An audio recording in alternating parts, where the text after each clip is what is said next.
Hello friends, AmyR here with Prairie Paper and Ink with what else but another Slimline card. I'm obsessed. They're fun. So, I for once followed my own advice and I am using some of my Arches watercolor paper.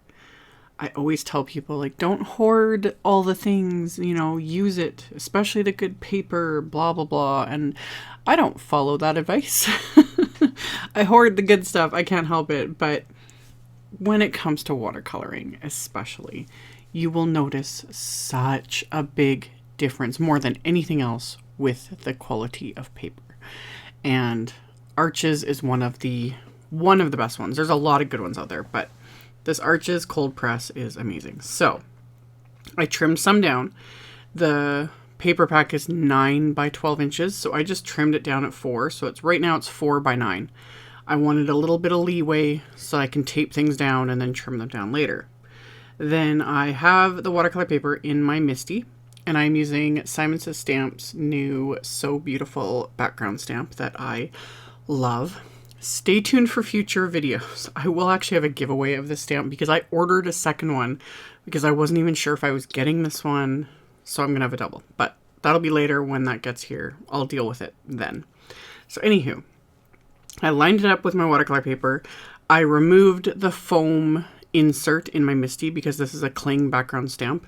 So you need that insert out of there so that you can stamp everything. And then I kind of lined it up where I wanted it.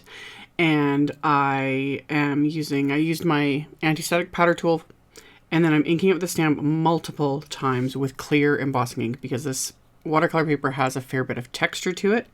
So I want to stamp this multiple times to make sure I get all of the detail stamped onto this watercolor paper. So I inked it up, I think, like 3 times, pressed it onto the watercolor paper. Once I was happy with it, I am going to coat all of this with detail white embossing powder. And as always, on video, it's very hard to see. Even in real life, it gets a little difficult to see at times. But I coat everything with the detail white embossing powder. I kind of tilt it back and forth to make sure that everything did stamp great, and it did. Then I'm going to melt this with my heat tool. And again, tilting it back and forth in the light to make sure I did get everything melted, that there's no grainy areas that are just going to fall off when I go to color. So I've got everything melted, and then I am going to tape this down to a hardboard, just any solid surface. Taping it down just kind of helps minimize the amount of warping because I intended to use a lot of water. I don't always tape down my papers when I'm watercoloring. It just depends on my mood and all the different factors. But when I do plan on using like a lot of water or doing a large piece like this, I do like to tape it down because it just keeps it from curling up and warping so bad, and that just makes it more difficult when you go to finish the card. So I've got it taped down with some painter's tape. And then for my watercoloring, I'm using one of my favorite little palettes. This is just the Prima Pastel Dreams watercolor palette. And I just stuck to this one palette for everything. And I started off by just adding the colors I want to use for the background of this to the wells of the palette. This way I can quickly do this background because it's a large piece. I want to have all the color ready to go. And now I've super sped this up. Still didn't take a super long amount of time, but I basically started by just adding clean water first. I worked kind of around all the images. The nice thing about having everything heat embossed is it gives it that raised edge. I still wasn't super careful around them. I just wanted color on the background. I wasn't too worried about if things did go in or out of the lines. I just kind of wanted color. My main focus with the background was the top area where there's no flowers. I wanted kind of a nice gradient, so that's when I flipped everything around, added more water, and this is when I started mixing colors, because I started with like the more sort of green shade in the beginning, and then I kind of faded that into the mint green and then faded into the blue, and then decided while everything was wet, I was like, I'm going to add some purple because it's going to look pretty, so why not? So went back and forth. This is where the good quality watercolor paper really comes into play. When you have a good quality watercolor paper, it can take a lot more.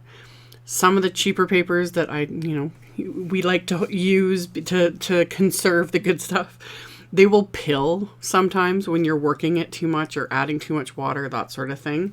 So if you're finding you're not getting, you know, the results you want, highly recommend upgrade the watercolor paper. And I'm never disappointed when I use this watercolor paper, and then I go back to using the cheaper stuff because I like to hoard the good stuff.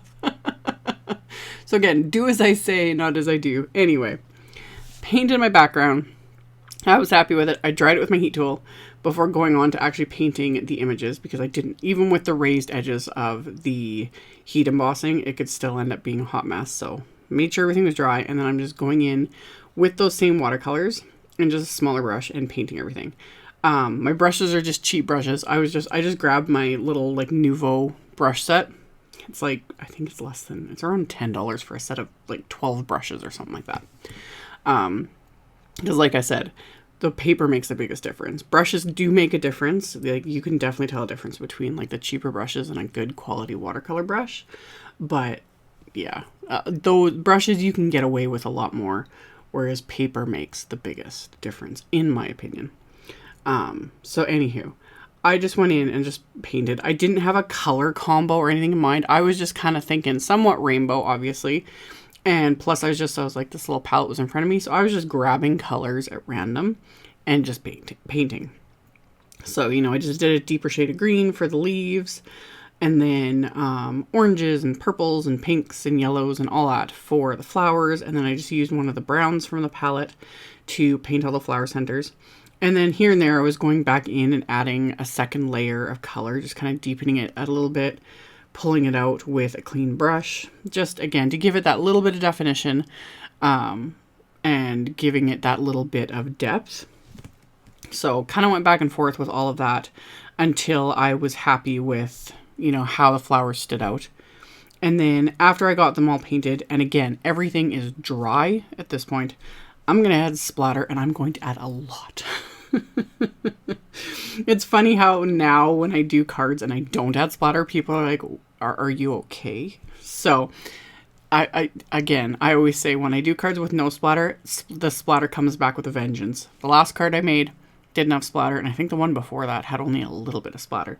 So I did a lot. I used Ranger Perfect Pearl powder mixed with water, splattered that all over this. I will show at the end. I'll put the flashlight on my phone so you guys can see just how shimmery it is. It's just, I love it. It is just one of the best things ever.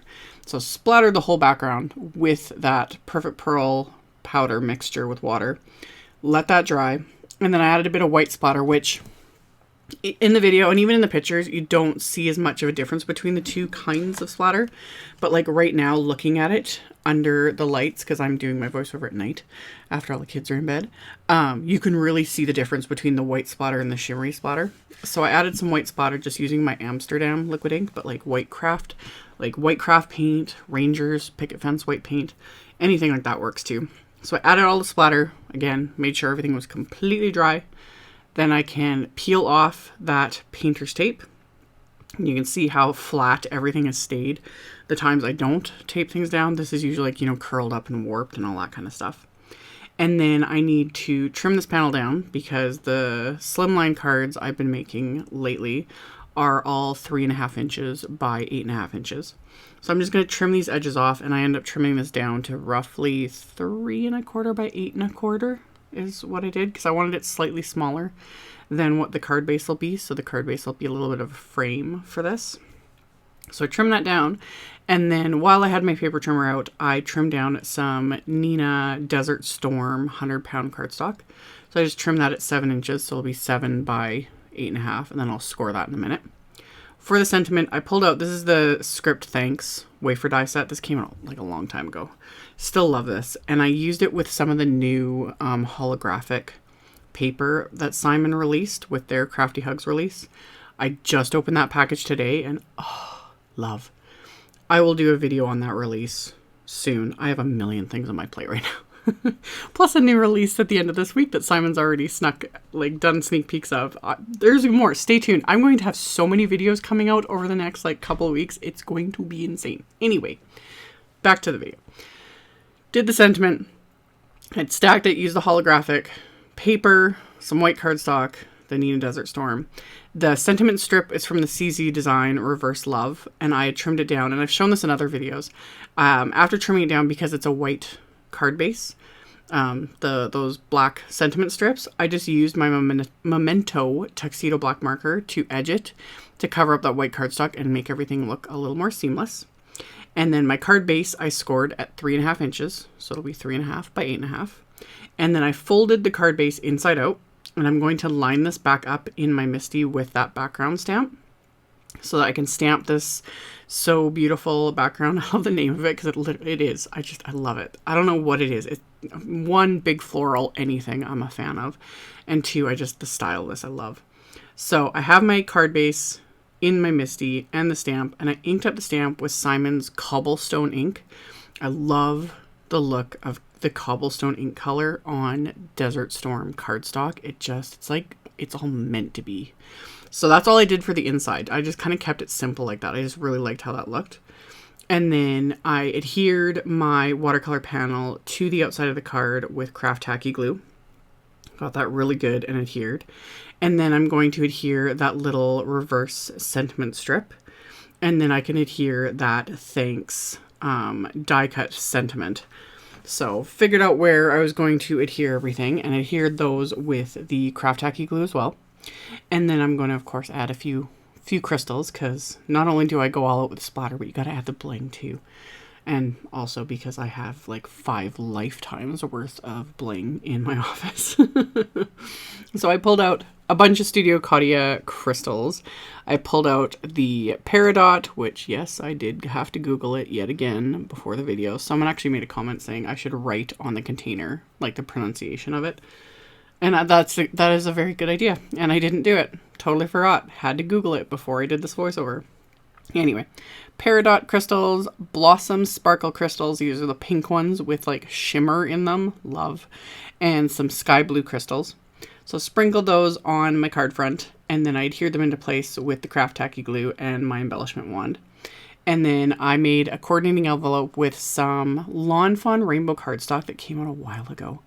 Or pattern paper, 12 by 12 pattern paper, and a Trinity Stamps Slimline wafer die set. I'll have links to the wafer die set and similar pattern paper, but not the same. Sorry, it's not available anymore. But it went really well with these colors. So anywho, turn the flashlight on my phone so you guys could see that shimmer and the holographic goodness. I can't even in video, it just doesn't do it justice. This paper is gorgeous and I love it. So there's my cute little envelope. The colors just went. I'm so glad. I keep patting myself on the back with every video. I'm sure I'm driving you guys insane with how happy I am that I have hoarded so much 12 by 12 pattern paper because it's been perfect for envelopes. So that is my card for today's video. I will have links to pretty much everything in the description box below the video, as well as on my blog. So you can just check out the description box below. Thank you all so much for watching, subscribing, thumbs upping, commenting, all of it. I appreciate you guys so much, and I will see you all very soon in the next video. Bye.